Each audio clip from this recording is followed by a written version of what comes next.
ವಿಶೇಷ ಕಾರ್ಯಕ್ರಮಕ್ಕೆ ಸ್ವಾಗತ. ನಾನು ಪ್ರಭುದೇವ್. ಡಿಕೆ ಶಿವಕುಮಾರ್ ದೇಗುಲ ದರ್ಶನ ಮಾಡ್ತಿದ್ದಾರೆ. ಆ ದೇಗುಲ ದರ್ಶನದ ಹಿಂದೆ ಇರೋದು ಸಿಎಂ ಕುರ್ಚಿಯ ಅಧಿಕಾರ ದರ್ಶನ ಅನ್ನೋದು ಗುಟ್ಟಿನ ವಿಷಯನೇ ಅಲ್ಲ. ಕಳೆದ 3-4 ತಿಂಗಳಿಂದ ರಾಜ್ಯದಲ್ಲಿ ಚರ್ಚೆಯಲ್ಲಿರೋದೇ ಆ ವಿಷಯ. ಹೀಗಿರುವಾಗ ಡಿಕೆ ಶಿವಕುಮಾರ್ ಅವರು ಅಂಕೋಲದ ಅಂದ್ಲಿಯಲ್ಲಿರೋ ಜಗದೀಶ್ವರಿ ಸನ್ನಿಧಿಯ ವಿಷಯ ದೊಡ್ಡ ಮಟ್ಟದಲ್ಲಿ ಚರ್ಚೆ ಆಗ್ತಾ ಇದೆ. ಅಲ್ಲಿ ಡಿಕೆಗೆ ಸಿಕ್ಕ ವರ ಏನು? ಅದೇ ಈ ಹೊತ್ತಿನ ಸ್ಪೆಷಲ್ ಡಿಕೆಶಿ ಹಿಂಗಾರ ವರಪ್ರಸಾದ.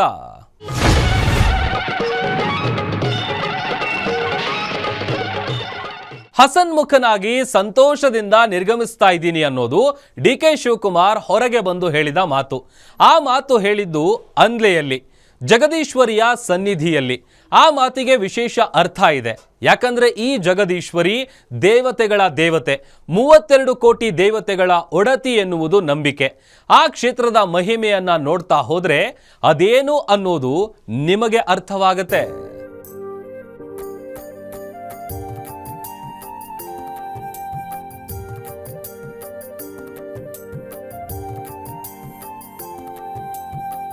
ಸರಿಯಾಗಿ 6 ವರ್ಷಗಳ ಹಿಂದೆ ಇಲ್ಲಿಗೆ ಬಂದಿದ್ರು ಡಿಕೆ ಶಿವಕುಮಾರ್. ಆಗ ಅವರು ಡಿಸಿಎಂ ಆಗಿರಲಿಲ್ಲ, ರಾಜ್ಯ ಕಾಂಗ್ರೆಸ್ ಅಧ್ಯಕ್ಷರೂ ಆಗಿರಲಿಲ್ಲ. ಅಕ್ರಮ ಹಣ ಸಂಗ್ರಹ ಆರೋಪದ ಮೇಲೆ ತಿಹಾರ್ ಜೈಲಿಗೆ ಹೋಗಿ ಜೈಲುವಾಸ ಅನುಭವಿಸಿ ಬಂದಿದ್ದ ಕಾಂಗ್ರೆಸ್ ಶಾಸಕ ಅಷ್ಟೇ. ಹಾಗೆ ಬಂದು ಹೋಗಿದ್ದ ಡಿಕೆ ಶಿವಕುಮಾರ್ ಮತ್ತೊಮ್ಮೆ ಬಂದಿದ್ದಾರೆ ಅದೇ ದೇವಸ್ಥಾನಕ್ಕೆ.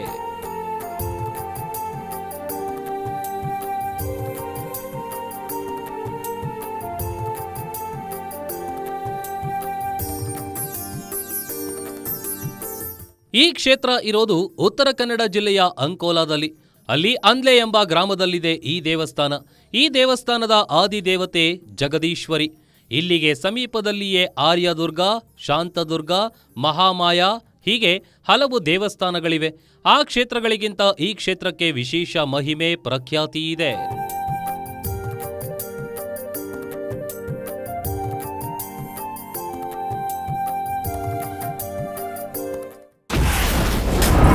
ದೇವಾನು ದೇವತೆಗಳ ದೇವತೆ ಜಗದೀಶ್ವರಿ. ಹಿಂದೂಗಳಲ್ಲಿ 32 ಕೋಟಿ ದೇವತೆಗಳಿದ್ದಾರೆ ಎನ್ನುವುದು ಒಂದು ನಂಬಿಕೆ.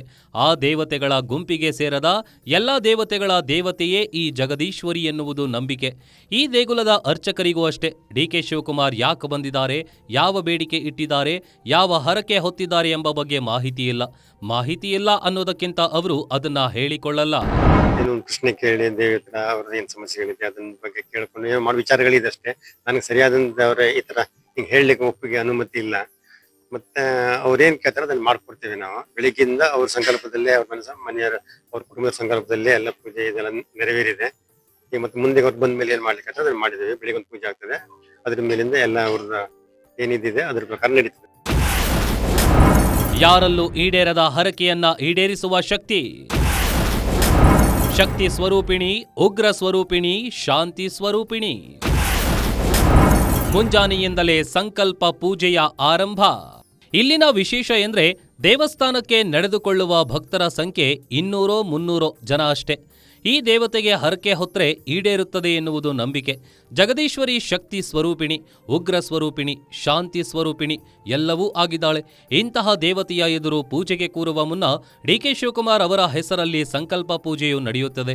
ಕುಟುಂಬದವರ ಹೆಸರಿನಲ್ಲಿ ಸಂಕಲ್ಪವೂ ಆಗಿ ನಂತರ ಬಂದು ಇಲ್ಲಿ ಪೂಜೆ ಕೂರುವುದು ಇಲ್ಲಿನ ಸಂಪ್ರದಾಯ. ಡಿಕೆ ಶಿವಕುಮಾರ್ ಮಾಡಿದ್ದು ಅದನ್ನೇ, ಅರ್ಚಕ ಗಣೇಶ್ ನಾಯಕ್ ಹೇಳಿದ್ದು ಅದನ್ನೇ. 2ನೇ ಸಲ ಬರ್ತಿರುವಂತದ್ದು. ಮತ್ತೆ ಅವ್ರ ಮನೆಯವರೆಲ್ಲ ಮೊದಲು ಬರ್ತಿರೋ, ತಾಯಿಯವರು, ತಂಗಿಯವರು ಬರ್ತಿರೋ, ಅವ್ರ ಆಪ್ತರೆಲ್ಲ ಬರ್ತಿದ್ರು. ಅವರಿಗೆಲ್ಲ 7 ವರ್ಷ 8 ವರ್ಷ ಆಗ್ಬೋದು. 8 ವರ್ಷದಿಂದ ಇದೆ. 2 ತಾಸು ಇರ್ತಾರೆ, 1 ತಾಸು ಉಳಿತಾರೆ. ವೀಕ್ಷಕರೇ, ಇಲ್ಲಿ ಪೂಜೆ ನಡೆಯುವುದು, ಹರಕೆ ನಡೆಯುವುದು ದೇವರು ಮತ್ತು ಭಕ್ತರ ಸಮ್ಮುಖದಲ್ಲಿ. ಬೆಳಿಗ್ಗೆಯಿಂದಲೇ ಅಭಿಷೇಕ ಮತ್ತು ಕುಂಕುಮಾರ್ಚನೆ ನಡೆಯುತ್ತೆ. ಡಿಕೆಶಿ ಅವರು ಬಂದ ಮೇಲೆ ದೇವಿಯ ಮುಂದೆ ಪ್ರಶ್ನೆ ಇರಿಸಲಿದ್ದಾರೆ. ದೇವಿ ನೀಡುವ ಹಿಂಗಾರ ಪ್ರಸಾದವೇ ಡಿಕೆ ಶಿವಕುಮಾರ್ ಅವರಿಗೆ ನೀಡುವ ಭರವಸೆ. ಈ ದೇವಸ್ಥಾನಕ್ಕೆ ಡಿಕೆ ಶಿವಕುಮಾರ್ ಅವರು ಇದೇ ಮೊದಲ ಬಾರಿಗೆ ಬಂದಿದ್ದಲ್ಲ. 6 ವರ್ಷಗಳ ಹಿಂದೆ ಒಂದ್ಸಲ ಬಂದಿದ್ರು. ಆಗ ಡಿಕೆ ಶಿವಕುಮಾರ್ ಹೊತ್ತಿದ್ದ ಹರಕೆ ಏನು, ಆಗ ಹಿಂಗಾರ ಪ್ರಸಾದ ಏನ್ ಹೇಳಿತ್ತು, ಆ ವಿವರವನ್ನ ಒಂದ್ಸಲ ನೋಡೋಣ. ಯಾಕಂದ್ರೆ ಆ ವಿವರ ತಿಳ್ಕೊಂಡ್ರೆ ಮಾತ್ರ ಈಗಿನ ಪೂಜೆಯ ಮಹತ್ವ ಅರ್ಥ ಆಗುತ್ತೆ. ರಿಲೀಸ್ ಆಗಿ 2.5 ತಿಂಗಳ ನಂತರ 2019 ನವೆಂಬರ್ 22 ಆಗ ಡಿಕೆ ಶಿವಕುಮಾರ್ 50 ದಿನಗಳ ಜೈಲುವಾಸ ಮುಗಿಸಿ ಹೊರಗೆ ಬಂದು ಕೆಲವೇ ದಿನಗಳಾಗಿತ್ತು. 2019 ಸೆಪ್ಟೆಂಬರ್ 3ನೇ ತಾರೀಕು ಡಿಕೆ ಶಿವಕುಮಾರ್ ಅವರ ಜೈಲುವಾಸ ಕೊನೆಯಾಗಿತ್ತು. ಅದಾದ 2.5 ತಿಂಗಳ ನಂತರ ಈ ಕ್ಷೇತ್ರಕ್ಕೆ ಭೇಟಿ ಕೊಟ್ಟಿದ್ರು ಡಿಕೆ ಶಿವಕುಮಾರ್.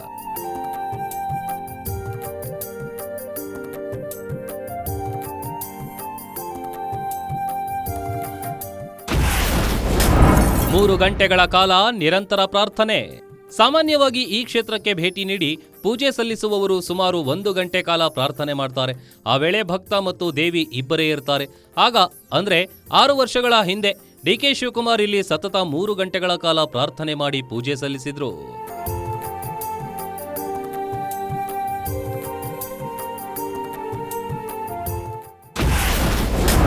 ಮೂರು ಗಂಟೆಗಳ ಪ್ರಾರ್ಥನೆ ಬಳಿಕ ಹಿಂಗಾರ ಪ್ರಸಾದ. ಈ ದೇವತೆಗೆ ದೊಡ್ಡ ದೊಡ್ಡ ಅರ್ಚನೆ, ಬೇಡಿಕೆಗಳಿಲ್ಲ. ಕುಂಕುಮಾರ್ಚನೆ ಮತ್ತು ಪುಷ್ಪಾರ್ಚನೆ ಮಾತ್ರ. ಹಾಗೆ 3 ಗಂಟೆಗಳ ಸತತ ಪ್ರಾರ್ಥನೆ ಬಳಿಕ ಡಿಕೆ ಶಿವಕುಮಾರ್ ಅವರಿಗೆ ಬಲಗಡಿಯ ಹಿಂಗಾರ ಪ್ರಸಾದ ನೀಡಿದ್ಲು ಜಗದೀಶ್ವರಿ.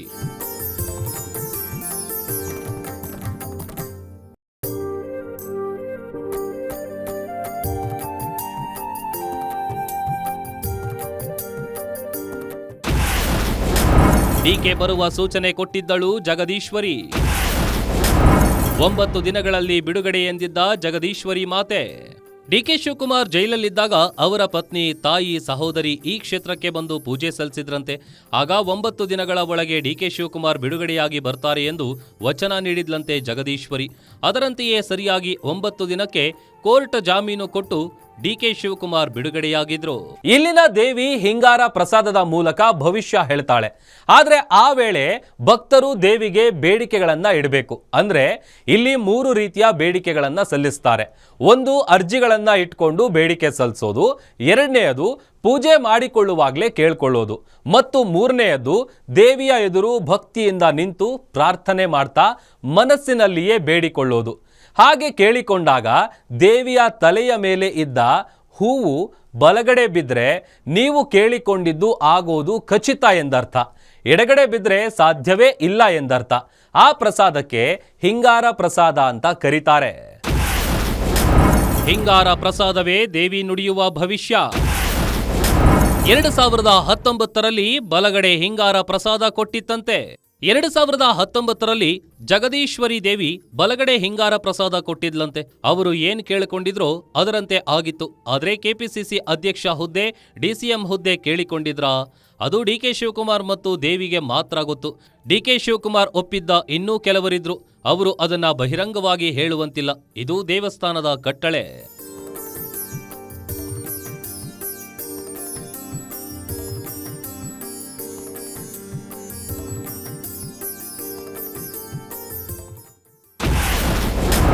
ಡಿಕೆ ಶಿವಕುಮಾರ್ ಹೊತ್ತಿರುವ ಹರಕೆ ಏನು? ಡಿಕೆ ಶಿವಕುಮಾರ್ ಅವರು ಅಪ್ಪಟ ದೈವ ಭಕ್ತ. ಅವರು ಪೂಜೆ ಮಾಡದ ದೇವರುಗಳೇ ಇಲ್ಲ ಎನ್ನಬಹುದು. ಚಾಮುಂಡಿ, ಹಾಸನಾಂಬೆ, ಬಂಡಿ ಮಹಾಕಾಳಿ, ತ್ರಿಪುರ ಸುಂದರಿ, ಅಜ್ಜಯ್ಯ ಪೀಠ, ಉಜ್ಜಯಿನಿಯ ಮಹಾಕಾಳೇಶ್ವರ ಪೀಠ, ಹೀಗೆ ಡಿಕೆ ಶಿವಕುಮಾರ್ ಎಲ್ಲಾ ದೇವರನ್ನು ಪೂಜಿಸುವ ಅಪ್ಪಟ ದೈವ ಭಕ್ತ. ಈ ಬಾರಿಯೂ ಅಷ್ಟೇ ದೇಗುಲಕ್ಕೆ ಬಂದು ನಿಷ್ಠೆ ಭಕ್ತಿಯಿಂದ ದೇವತೆಯನ್ನ ಪೂಜೆ ಮಾಡಿದ್ದಾರೆ, ಪ್ರಾರ್ಥನೆ ಮಾಡಿದ್ದಾರೆ.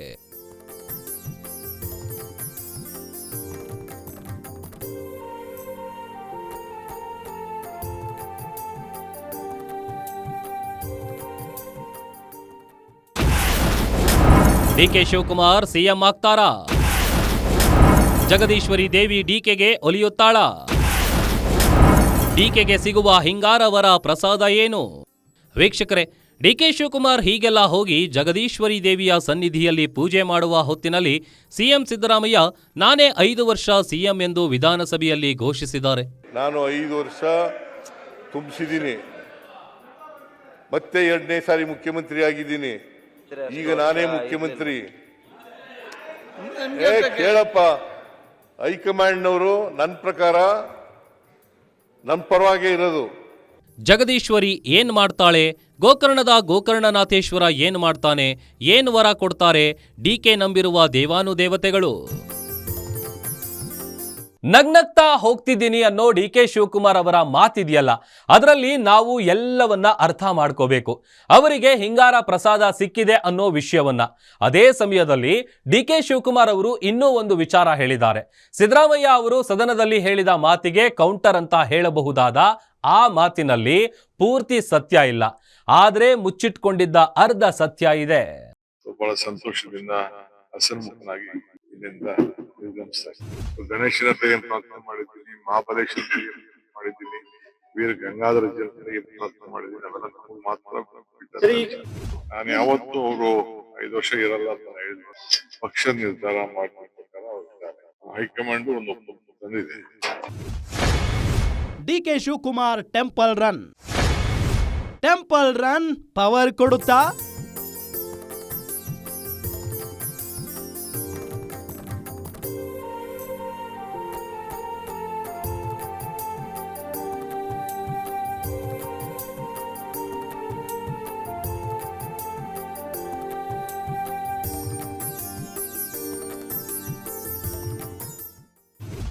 ಸಿಎಂ ಸಿದ್ದರಾಮಯ್ಯ ವಿಧಾನಸಭೆಯಲ್ಲಿ ನಾನೇ 5 ವರ್ಷ ಸಿಎಂ ಎಂದು ಹೇಳುತ್ತಿರುವ ಹೊತ್ತಿನಲ್ಲೇ DCM DK Shivakumar temple run ಆರಂಭಿಸಿದ್ದರು. ಮೊದಲು ಹೋಗಿದ್ದು ಗೋಕರ್ಣನಾಥ ದೇವಸ್ಥಾನಕ್ಕೆ.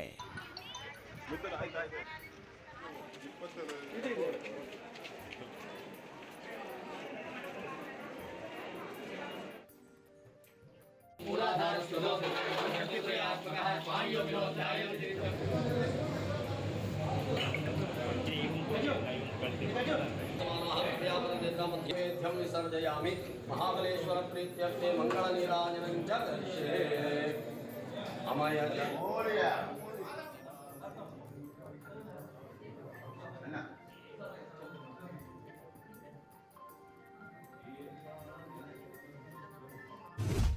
ಗೋಕರ್ಣದಲ್ಲಿ ಇರುವುದು ಉದ್ಭವಲಿಂಗ. ಗೋಕರ್ಣನಾಥೇಶ್ವರನ ಪುರಾಣದ ಕಥೆಯೇ ಬಹಳ ದೊಡ್ಡದು. ರಾವಣನು ತಂದ ಪರಮೇಶ್ವರನ ಆತ್ಮಲಿಂಗವನ್ನ ಗಣಪತಿಯು ತಂತ್ರ ಮಾಡಿ ಗೋಕರ್ಣದಲ್ಲಿ ನೆಲೆ ನಿಲ್ಲುವಂತೆ ಮಾಡಿದ ಕಥೆಯನ್ನು ಎಲ್ಲರೂ ಕೇಳಿರ್ತೀರಿ. ಈ ಕ್ಷೇತ್ರಕ್ಕೆ ಮಹಾಬಲೇಶ್ವರ ಎಂದು ಹೆಸರಿದೆ. ಇಲ್ಲಿರುವುದು ಶಿವನ ಆತ್ಮಲಿಂಗ ಎಂಬ ಕಾರಣಕ್ಕೆ ಇಲ್ಲಿನ ಲಿಂಗವನ್ನ ಸ್ಪರ್ಶ ಮಾಡಿದರೆ ಸಕಲ ದೋಷಗಳು ನಿವಾರಣೆಯಾಗುತ್ತವೆ ಎನ್ನುವುದು ನಂಬಿಕೆ.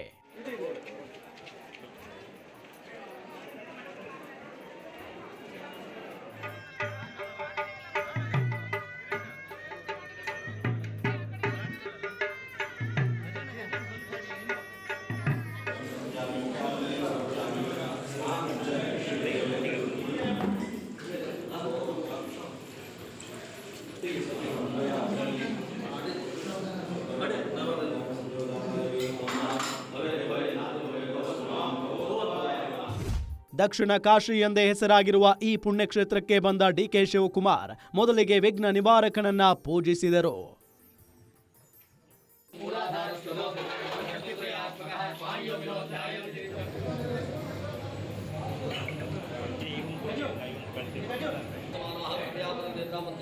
ವಿಸರ್ಜಯಾಮಿ ಮಹಾಬಲೇಶ್ವರ ಪ್ರೀತ್ಯರ್ಥೆ ಮಂಗಳ ನೀರಾಜನಂ ಚ.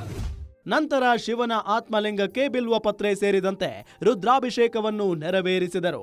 ಶಿವನ ಕೃಪೆಗೆ ಪಾತ್ರರಾಗಲು ಆರೋಗ್ಯ ಯಶಸ್ಸು ವೃದ್ಧಿಗಾಗಿ ಶಿವನ ಪೂಜೆ ಮಾಡಿದರು. ಪಂಚಾಮೃತಾಭಿಷೇಕವನ್ನ ನೆರವೇರಿಸಿದರು.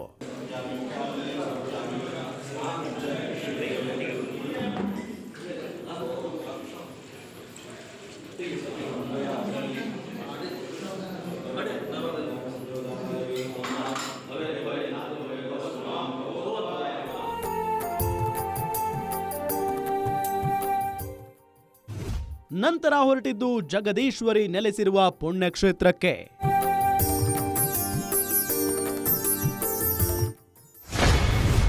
ಸುಗಂಧಹಾರ ಇಲ್ಲದೆ ಡಿಕೆ ಶಿವಕುಮಾರ್ ಸಂಕಲ್ಪ. 5 ರೀತಿಯ ಪ್ರಶ್ನೆಗಳಿಗೆ ಸಂಕಲ್ಪ ತೊಟ್ಟಿರುವ ಡಿಕೆ.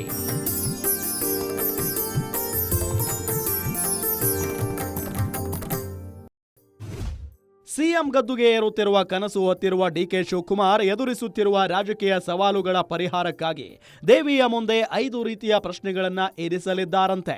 ತಾಯಿಯ ಅಪ್ಪಣೆಗಾಗಿ ಅಂದ್ರೆ ಹೀಗಾರ ಪ್ರಸಾದಕ್ಕಾಗಿ ಪ್ರಾರ್ಥನೆ ಮಾಡಿದ್ದಾರಂತೆ.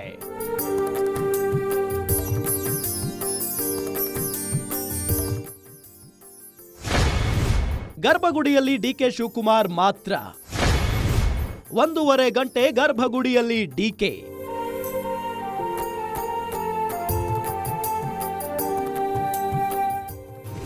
ಅಂದ್ರೆ ಈ ಪೂಜೆ ನಡೆಯುವಾಗ ಡಿಕೆ ಶಿವಕುಮಾರ್ ಪ್ರಾರ್ಥನೆ ಮಾಡುವಾಗ ಗರ್ಭಗುಡಿಯಲ್ಲಿ ಡಿಕೆ ಶಿವಕುಮಾರ್ ಮತ್ತು ಅವರು ಹೇಳಿದವರು ಮಾತ್ರ ಇದ್ರು. ಜೊತೆಯಲ್ಲಿ ಬಂದಿದ್ದ ಆಪ್ತರಿಗೂ ಪ್ರವೇಶ ಇರಲಿಲ್ಲ. ಡಿಕೆ ಶಿವಕುಮಾರ್ ಸುಮಾರು 1.5 ಗಂಟೆಗಳ ಕಾಲ ಜಗದೀಶ್ವರಿ ದೇವಿಯ ಸನ್ನಿಧಿಯಲ್ಲಿ ಗರ್ಭಗುಡಿಯಲ್ಲಿ ಪ್ರಾರ್ಥನೆ ಮಾಡಿದ್ರು.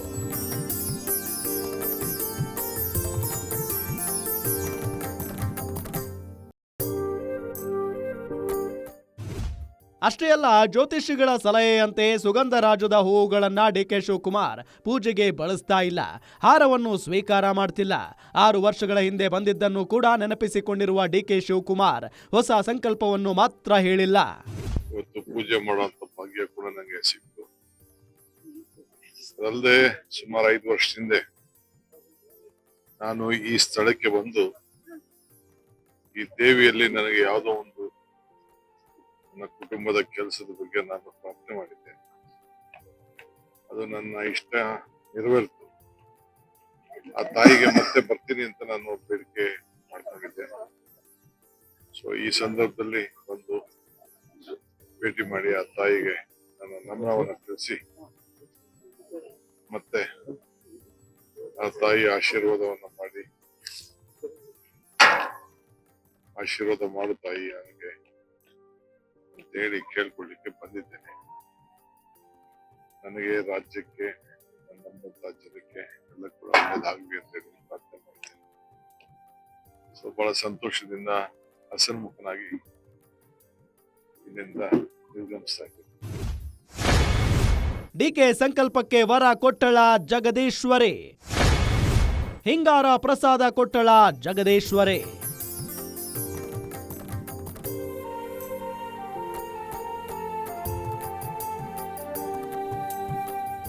ಇದೇ ವೇಳೆ ಡಿಕೆ ಶಿವಕುಮಾರ್ ಹೇಳಿರುವ ಈ ಮಾತನ್ನ ಮತ್ತೆ ಮತ್ತೆ ಕೇಳಿಸಿಕೊಳ್ಳಿ. ಸೊ ಬಹಳ ಸಂತೋಷದಿಂದ ಹಸನ್ಮುಖನಾಗಿ ಇಲ್ಲಿಂದ ನಿರ್ಗಮಿಸ್ತಾ ಇದ್ದೇನೆ. ಸಂತೋಷದಿಂದ ಹಸನ್ಮುಖನಾಗಿ ಇಲ್ಲಿಂದ ನಿರ್ಗಮಿಸುತ್ತಿದ್ದೇನೆ. ಸಂತೋಷದಿಂದ ಹಸನ್ಮುಖನಾಗಿ ಇಲ್ಲಿಂದ ನಿರ್ಗಮಿಸುತ್ತಿದ್ದೇನೆ. ಇದು ಡಿಕೆ ಶಿವಕುಮಾರ್ ಹೇಳಿರುವ ಮಾತು. ಸಂತೋಷ, ಹಸನ್ಮುಖ ಅಂದ್ರೆ ಏನರ್ಥ? ಬೇಡಿದ ವರ ಈಡೇರಲಿದೆ ಎಂಬ ಸಂದೇಶವೇ ಅಲ್ಲವೇ? ಡಿಕೆ ಶಿವಕುಮಾರ್ ಅವರ ಮಾತು ಕೇಳಿದ್ರೆ ಹೀಗೆ ಅನ್ನಿಸುವುದು ಸಹಜವೇ. ಆದ್ರೆ ಸ್ಪಷ್ಟವಾಗಿ ಏನಾಯ್ತು ಸರ್ ಅಂದ್ರೆ ಡಿಕೆ ಹೇಳೋದು ಅದೇ ಉತ್ತರ.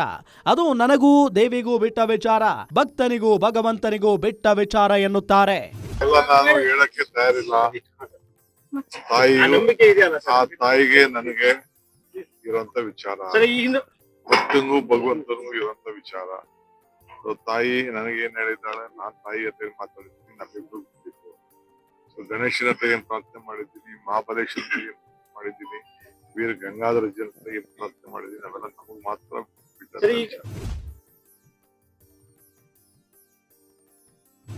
ಅಷ್ಟೇ ಅಲ್ಲ, ಇದೇ ವೇಳೆ ಇಷ್ಟು ದಿನ ಅಡಗಿಸಿಟ್ಟುಕೊಂಡಿದ್ದ ಮಾತನ್ನು ಡಿಕೆ ಶಿವಕುಮಾರ್ ಹೇಳಿದ್ದಾರೆ. ಅಡಗಿಸಿಟ್ಟಿದ್ದ ಮಾತು ಆಚೆ ಬಂತು. ಒಪ್ಪಂದದ ಗುಟ್ಟು ಅರ್ಧ ಬಿಚ್ಚಿಟ್ಟಿರುವ ಡಿಕೆ. ನಾನು ಯಾವತ್ತೂ ಅವರು 5 ವರ್ಷ ಇರಲ್ಲ ಅಂತ ಹೇಳಿದ್ರು. ಹೈಕಮಾಂಡ್ ಅವ್ರ ಪರ ಇಲ್ಲ ಅಂತ ಅವ್ರ ಹೈಕಮಾಂಡ್ ಇರೋದಕ್ಕೆ ಅವ್ರ ರಾಜ್ಯದ ಮುಖ್ಯಮಂತ್ರಿ ಆಗಿದ್ದಾರೆ. ಪಕ್ಷ ನಿರ್ಧಾರ ಮಾಡಿದ ಪ್ರಕಾರ ಅವ್ರು ಇದ್ದಾರೆ. ನಾನು ಅವರಿಬ್ರು ಒಪ್ಪಂದಕ್ಕೆ ಬಂದಿದ್ದೀವಿ. ಹೈಕಮಾಂಡ್ ಒಂದು ಒಪ್ಪಂದಕ್ಕೆ ಬಂದಿದೆ. ಆ ಪ್ರಕಾರ ಇಬ್ರು ಮಾತಾಡಿದ್ದೇವೆ, ಇಬ್ರು ಅನೇಕ ಬಾರಿ ಹೇಳಿದ್ದೇವೆ. ಆ ಪ್ರಕಾರ ಇಬ್ರು ಹೋಗ್ತೇವೆ. ಸಿಎಂ ಬದಲಾವಣೆ ಏನು ಆಗಲ್ಲ ಅಂತ ಸಿಎಂ ಬದಲಾವಣೆ, ರಾಜ್ಯದಲ್ಲಿ ಸಿಎಂ ಬದಲಾವಣೆ ಚರ್ಚೆ ಬಹಳಷ್ಟಿದೆ. ನಿಮ್ಮ ಶಾಸಕರು ಬದಲಾವಣೆ ನೀವು ಅದಕ್ಕೆಲ್ಲ ಚರ್ಚೆ ಮಾಡ್ತಾ ಇದ್ದೀವಿ ಹೊರತು ನಮ್ಮಲ್ಲಿ ಯಾವ ತರದ ಸದ್ಯಕ್ಕೆ ಯಾವ ಚರ್ಚೆನೂ ಇಲ್ಲ. ಪಕ್ಷ ಏನ್ ಹೇಳ್ತದೆ ಹಂಗೆ ನಾವೆಲ್ಲ ಸೇರಿ ನೋಡ್ತೀವಿ. ಇಲ್ಲಿ ಡಿಕೆ ಶಿವಕುಮಾರ್ ತಮ್ಮ ಮಾತುಗಳಲ್ಲಿ ಒಪ್ಪಂದದ ಮಾತನ್ನ ಹೇಳುತ್ತಾರೆ. ಸಿದ್ದರಾಮಯ್ಯ 5 ವರ್ಷ ಸಿಎಂ ಆಗಿರಲ್ಲ ಎಂದು ನಾನೆಲ್ಲಿ ಹೇಳಿದ್ದೆ ಎಂದು ಪ್ರಶ್ನೆ ಮಾಡ್ತಾರೆ. ಅರ್ಧ ಗುಟ್ಟು ಅರ್ಧ ಸತ್ಯಗಳ ಮಾತಿನಲ್ಲಿ ಕ್ಲೈಮ್ಯಾಕ್ಸ್ ಹುಡುಕುವುದೇ ಗೊಂದಲ. ಬಹಳ ಸಂತೋಷದಿಂದ ಹಸನ್ಮುಖನಾಗಿ ಇಲ್ಲಿಂದ ನಿರ್ಗಮಿಸ್ತಾ ಇದ್ದೀನಿ. ಗಣೇಶನ ಹತ್ರ ಏನ್ ಪ್ರಾರ್ಥನೆ ಮಾಡಿದ್ದೀನಿ, ಮಹಾಬಲೇಶ್ವರ ಏನ್ ಮಾಡಿದ್ದೀನಿ, ವೀರ ಗಂಗಾಧರ ಜನ ಏನ್ ಪ್ರಾರ್ಥನೆ ಮಾಡಿದ್ದೀನಿ, ಅವೆಲ್ಲ ನಮಗ್ ಮಾತ್ರ ಬಿಟ್ಟ. ನಾನು ಯಾವತ್ತೂ ಅವರು 5 ವರ್ಷ ಇರಲ್ಲ ಅಂತ ಹೇಳಿದ್ರು. ಪಕ್ಷ ನಿರ್ಧಾರ ಮಾಡಿದ ಪ್ರಕಾರ ಅವ್ರು ಇದ್ದಾರೆ. ಹೈಕಮಾಂಡ್ ಒಂದು ಒಪ್ಪಂದಕ್ಕೆ ಬಂದಿದೆ. ಡಿ.ಕೆ. ಶಿವಕುಮಾರ್ ಅವರಿಗೆ ಹಿಂಗಾರ ಪ್ರಸಾದ ಸಿಕ್ತಾ? ಹೌದು ಅಂತ ಗೊತ್ತಾಗಬೇಕಂದ್ರೆ ಅವರೇ ಹೇಳಬೇಕು. ಅವರು ಬಾಯಿ ಬಿಡಲ್ಲ. ಬಲಗಡೆ ಪ್ರಸಾದ ಸಿಕ್ಕಿದ್ದೇ ಆದ್ರೆ, ಅದು ಸತ್ಯವಾಗಿದ್ದೇ ಆದ್ರೆ ಮುಂದಿನ ಕೆಲವೇ ದಿನಗಳಲ್ಲಿ ಅದು ಗೊತ್ತಾಗತ್ತೆ. ಇದಾಗಿತ್ತು ಈ ಹೊತ್ತಿನ ಸ್ಪೆಷಲ್. ನೋಡ್ತಾ ಇರಿ ಗ್ಯಾರಂಟಿ ನ್ಯೂಸ್, ಸುದ್ದಿ ಖಚಿತ, ನ್ಯಾಯ ನಿಶ್ಚಿತ.